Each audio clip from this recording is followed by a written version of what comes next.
24 तारीख को आई हिंडरबर्ग की रिसर्च ने पूरी शेयर मार्केट में भारत के भूचाल ला के रख दिया है, जहां गौतम अडानी के करीब 5.8 लाख करोड़ रुपए पूरी तरीके से मार्केट से स्वाहा हो चुके हैं। फोर्ब्स की अगर हम लेटेस्ट रिपोर्ट की बात करें तो जहां गौतम अडानी गिर के 7वें नंबर के सबसे अमीर आदमी थे, वो गिर के अब 8वें नंबर पे पहुंच चुके हैं।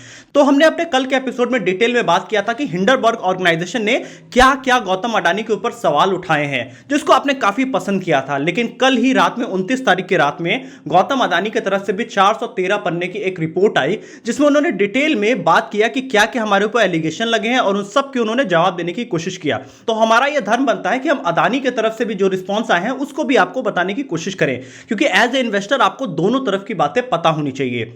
तो इस वीडियो में हम अडानी के सारे रिस्पॉन्सेस पे बात करने की कोशिश करेंगे। इसके साथ ही हम एलआईसी और भारतीय बैंक पे कितना कर्ज है वो सब भी हम डिटेल में बात करने की कोशिश कर रहे होंगे। तो दोस्तों, अब मैं इस गेम को अगर आपको समझाने की कोशिश करूं तो अब हिंडनबर्ग और अडानी के बीच में अब एक नैरेटिव का गेम चल गया है। एक नैरेटिव हिंडनबर्ग ऑर्गेनाइजेशन ने बनाया कि गौतम अडानी पूरी तरीके से भारत में चोरी कर रहे हैं।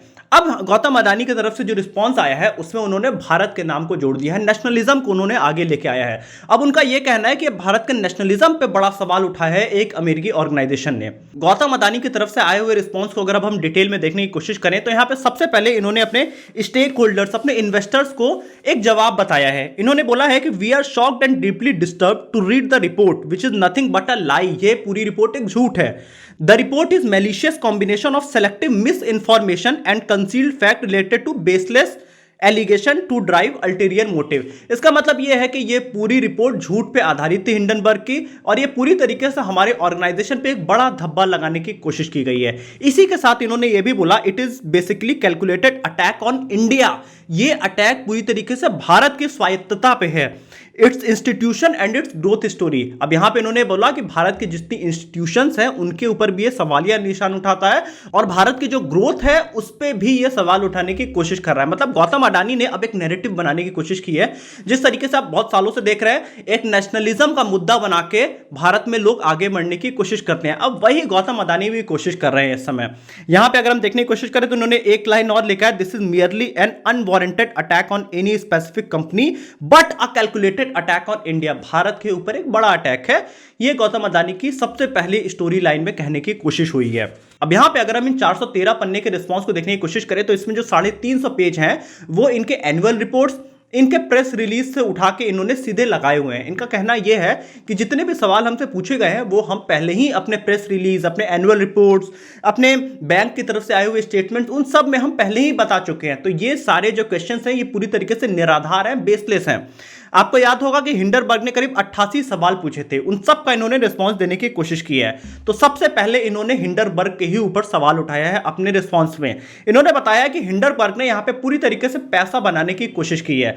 अडानी ग्रुप ने सीधे कहा है कि यहां पे भारत के इन्वेस्टर्स को पूरी तरीके से भ्रामक इंफॉर्मेशन दी गई है, जिस वजह से इन्वेस्टर्स मैनिपुलेट हो जाएं और शॉर्ट सेलर कंपनी मतलब हिंडरबर्ग ऑर्गेनाइजेशन यहां पे पैसा कमा सके। शॉर्ट सेलर हमने कल के वीडियो में बताया था कि वो कंपनी होती है जैसे कि आज किसी शेयर की वैल्यू है 200 रुपए, मुझे पता है 2 दिन बाद उसकी वैल्यू गिर के हो जाएगी 150 रुपए, तो मैं आज उसको बेच दूंगा, 2 दिन बाद मैं उसे खरीद दूंगा, बीच का 50 रुपए मेरा प्रॉफिट हो गया। अब यहां पे हिंडरबर्ग ने क्या किया, पहले उन्होंने अडानी ग्रुप के कुछ शेयर बेच दिए और उन्होंने प्रेस में बता दिया था अपनी रिपोर्ट लाने से पहले ही कि हमने गौतम अडानी के कुछ शेयर्स अपने अमेरिका के जो बॉन्ड्स थे उसके थ्रू बेचे हैं, जो कि वहां पे पूरी तरीके से लीगल है। अब जब इनके शेयर की वैल्यू लगातार गिरती गई तो अब वहां पे हिंडरबर्ग ने वो शेयर खरीद लिए, तो यहां पे एक बड़ा यहां पे प्रॉफिट इन्होंने बना दिया।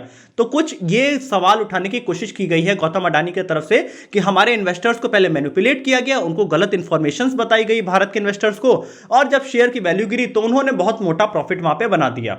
यह पूरी तरीके से पहला सवाल हिंडरबर्ग के ऊपर अपनी रिपोर्ट में इन्होंने उठाया है। तो अब यहां पे अगले सवाल के जवाब पे जाते हुए अडानी ग्रुप ने बताया है, जैसे कि हमने कल के क्वेश्चन में बताया था कि मॉरिशस, लंदन में कई फेक कंपनीज बनाई गई हैं, शेल कंपनीज बनाई गई हैं, जहां से पैसा गौतम अडानी की कंपनीज में लगाया जाता है। तो उसके जवाब में इन्होंने बताया है कि आप इतने सारे एलिगेशन मेरे ऊपर लगा रहे हैं, आप कुछ लेन देन के बारे में तो आपने बताया ही नहीं, क्या लेन देन हुआ है आपने उसका कोई भी एविडेंस हमको नहीं बताया। गौतम अडानी की कंपनी की तरफ से ऐसा कहना है कि आप सिर्फ इल्जाम लगा रहे हैं हमारे ऊपर कि हम मॉरिशस की कंपनी से फंड ले रहे हैं, हम लंदन की कंपनी से फंड ले रहे हैं, टैक्स हेवन कंट्री से फंड ले रहे हैं, लेकिन आप कुछ हमें दिखाइए तो एविडेंस कि हमने कहां फंड लिया है, किस कंपनी से हमने फंड लिया है। तो ये इनका पहला जवाब देने की कोशिश हुई है।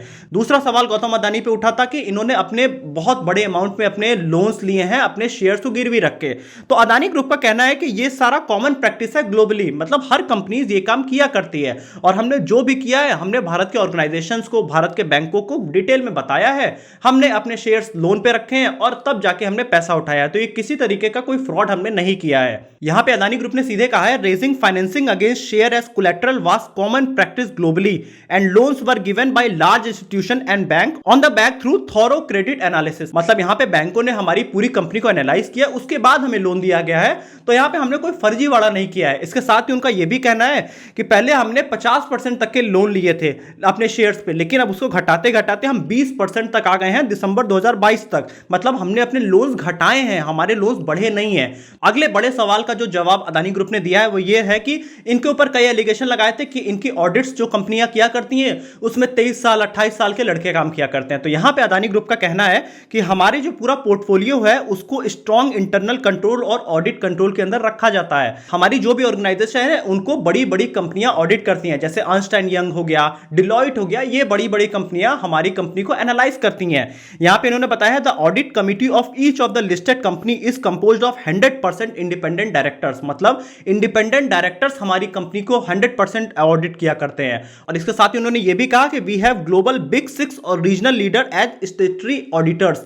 मतलब हमने दुनिया का सबसे बड़े ऑडिटर्स से अपनी कंपनी को ऑडिट कराया हुआ है, यह गौतम अदानी की तरफ से कहना है। अब इस पूरी 413 पन्ने की रिपोर्ट को समराइज भी किया गया है, एंड में बताया गया है इसको 3 पॉइंट में कि इनके ऊपर क्या इल्जाम लगाए थे और उसके पीछे मोटिव क्या था। तो सबसे पहले पॉइंट में इन्होंने बताया कि selective and manipulative presentation of matter already in public domain. मतलब लोगों को जो बातें पता है उसमें से भी कुछ बातें काट छाट करके इस रिपोर्ट में बताई गई है, जिस वजह से मार्केट में एक बड़ा केओस हो जाए इन्वेस्टर्स के बीच और वहां से शॉर्ट सेलर ने एक बड़ा पैसा बना लिया। शॉर्ट सेलर का मतलब हिंडरबर्ग ऑर्गेनाइजेशन को यहां पे ये बार बार बोल रहे हैं। अगले पॉइंट पे इन्होंने बताया complete ignorance of the applicable legal and accounting standard as well as industry practice. मतलब जो चीजें बाकी कंपनीज किया करती हैं हम भी वही कर रहे हैं, लेकिन उन्हीं सवालों पे हमारे ऊपर सवाल उठाया जा रहा है। मतलब मार्केट में जो चीजें चलती हैं, जैसे कि बैंकों से अपना शेयर रख के लोन लिया जाता है, लेकिन उस पर भी हमारे ऊपर सवाल उठाया जा रहा है कि हमने क्यों लोन लिया, और जो कि हर एक कंपनी किया करती है पूरी दुनिया में ग्लोबली। और तीसरा जो यहां पे इन्होंने अपने बात को समराइज किया है, इन्होंने कहा है कि contempt of the Indian institution including regulatory and judiciary. मतलब भारत की स्वायत्तता पे यहां पे सवाल उठाया गया है, भारत की जुडिशरी पे सवाल उठाया गया है, भारत के बैंकों पे सवाल उठाया गया है। तो ये जो तीसरा पॉइंट है ये भारत के इन्वेस्टर्स के माइंड में पूरी तरीके से अडानी नैरेटिव बनाने की कोशिश कर रहे हैं, क्योंकि उन्हें पता है कि अब यहां पे नैरेटिव का गेम हो गया है। एक तरफ से वो सवाल पूछेगा, इनको जवाब देना है, फिर ये सवाल पूछेंगे, उनको जवाब देना है। तो ये इस तरीके का क्वेश्चन चलता रहेगा। अब इस 413 पन्ने की रिपोर्ट पे हिंडरबर्ग ने भी अभी कुछ टाइम पहले जवाब दिया। उन्होंने बताया अदानी ग्रुप में लिखी बातें जरूरी बातों से देश को भटका रही हैं। नेशनलिज्म एंगल देखकर हमारी रिपोर्ट को भारत पर हमला बताया जा रहा है। मतलब हिंडरबर्ग ये सीधे कह रही है कि हम भारत की स्वायत्तता पे कोई सवाल नहीं उठा रहे हैं, हम सवाल सीधा आपके ऊपर उठा रहे हैं, और कहीं भी अगर चोरी हो रही है तो वो हम आपके ऊपर उठा रहे हैं। और हिंडरबर्ग का सीधा कहना है कि अदानी भारत की ग्रोथ को अपनी ग्रोथ से न जोड़ें। ये सीधा सवाल अदानी ग्रुप पे है, भारत पे नहीं है। भारत एक बढ़ता हुआ देश है, यह सीधा हिंडरबर्ग ने अपने जवाब में ट्वीट करके कहा है। इसके साथ ही हिंडरबर्ग ने यह भी कहा कि हमने 88 सवाल पूछे थे, जिसमें से सिर्फ 26 सवालों के जवाब दिए गए।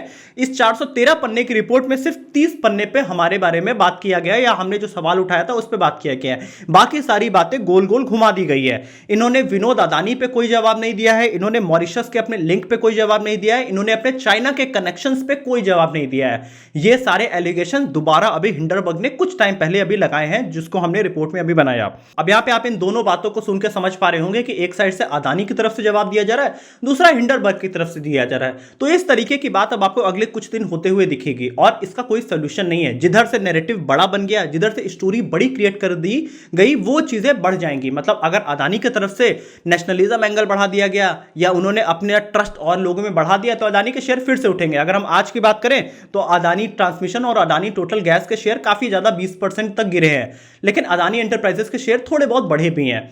तो अब यहां पे हमें यह देखना होगा कि आने वाले टाइम में अदानी ग्रुप भारत के इन्वेस्टर्स के माइंड में किस तरीके से मैनिपुलेट करने की कोशिश करते हैं, क्योंकि अब ये पूरी तरीके से एक मैनिपुलेशन का गेम हो गया है। या तो हिंडरबर्ग मैनिपुलेट करे, या तो अदानी ग्रुप मैनिपुलेट करे। तो इसी तरीके की चीजें आप आने वाले टाइम में देखेंगे। इसका जवाब हमें तब मिलेगा जब सेबी या भारत की कोई बड़ी ऑर्गेनाइजेशन इस पर डिटेल में जांच करेगी, और उन जांच का जब रिपोर्ट आएगा तब जाके हमें रियलिटी और फैक्ट्स पता चल पाएंगे। अभी तो एलिगेशन इधर से भी लगेंगे और इधर से भी लगेंगे। अब सबसे बड़ा सवाल उठता है कि भारत के बैंकों के कितने रुपए अदानी अदानी के पास हैं। तो यहां पे बताया जा रहा है बैंकों की तरफ से कि 2 लाख करोड़ रुपए बैंकों के अदानी ग्रुप के ऊपर हैं। तो अब बैंक कैसे कर्ज देते हैं, जैसे कि शेयर्स अदानी ग्रुप ने उठा के बैंकों को दे दिए। अब अगर हम पिछले 3-4 दिन में देखेंगे तो शेयर की वैल्यू गिरी है, तो अब बैंक उनसे अदानी ग्रुप से कहेंगे कि आप हमें और शेयर दीजिए। मतलब बैंक अपना जो कोलेट्रल होता है वो मेंटेन करने की कोशिश करते हैं। बैंकों का कहना है हम पूरी तरीके से सेफ हैं और जब जरूरत पड़ेगी हम अपने पैसे अदानी ग्रुप से ले सकते हैं। यहां पे अगर हम एलआईसी की भी बात करें तो एलआईसी के करीब 19,000 करोड़ रुपए डूब गए हैं अभी तक पिछले 3-4 दिनों के अंदर। और टोटल अगर हम एलआईसी का पोर्टफोलियो देखने की कोशिश करें कि टोटल एलआईसी ने शेयर मार्केट में कितना इन्वेस्ट किया है, तो वो सितंबर 2022 तक एलआईसी ने करीब 10.27 लाख करोड़ रुपए पूरे शेयर मार्केट में लगाए थे, जिसमें से करीब 7% हिस्सा उन्होंने अदानी में भी लगाया था। तो अब एलआईसी का यह कहना है कि हमने भी पूरी तरीके से नजर बनाया हुआ है, जैसा भी होगा हम एक उचित फैसला अपना लेंगे। तो अभी देखेंगे तो एलआईसी को तो बड़ा नुकसान हुआ ही है, क्योंकि एक 7% बड़ा शेयर होता है एलआईसी का किसी भी कंपनी में। तो एलआईसी को कुछ लॉसेज हैं, लेकिन ये लॉस तब होंगे जब एलआईसी भी अपने शेयर बेच देगी। तो अभी ऐसा कुछ होता हुआ नहीं दिख रहा है। अभी आप खाली इधर से सवाल देखेंगे, उधर से जवाब देखेंगे, उधर से सवाल, इधर से जवाब, यही होता हुआ आने वाले कुछ टाइम में दिखेगा। मेरा भारत के रिटेल इन्वेस्टर से एक कहना है कि अभी आप जल्दबाजी में न शेयर बेचें न शेयर खरीद ले। इस समय है कि वेट एंड वॉच करें। ऐसे समय पे बहुत ज्यादा पैसा न लगाना चाहिए न मार्केट से निकालना चाहिए। तो थोड़ा आप पेशेंस रखिए, वेट एंड वॉच करिए। 2-3 दिनों में स्थिति और ज्यादा साफ होते हुए आपको दिखाई देगी, तब आप कोई भी फैसला लीजिएगा। ज्यादा पैनिक में आने की अभी कोई जरूरत है नहीं, थोड़ा सा समय आप और लीजिए, चीजें बहुत जल्दी साफ होने वाली हैं इस पे। तो वीडियो अच्छे लगे तो वीडियो को लाइक करिएगा। आप इस चैनल को सब्सक्राइब कर सकते हैं ऐसे ही और डिटेल वीडियोस के लिए।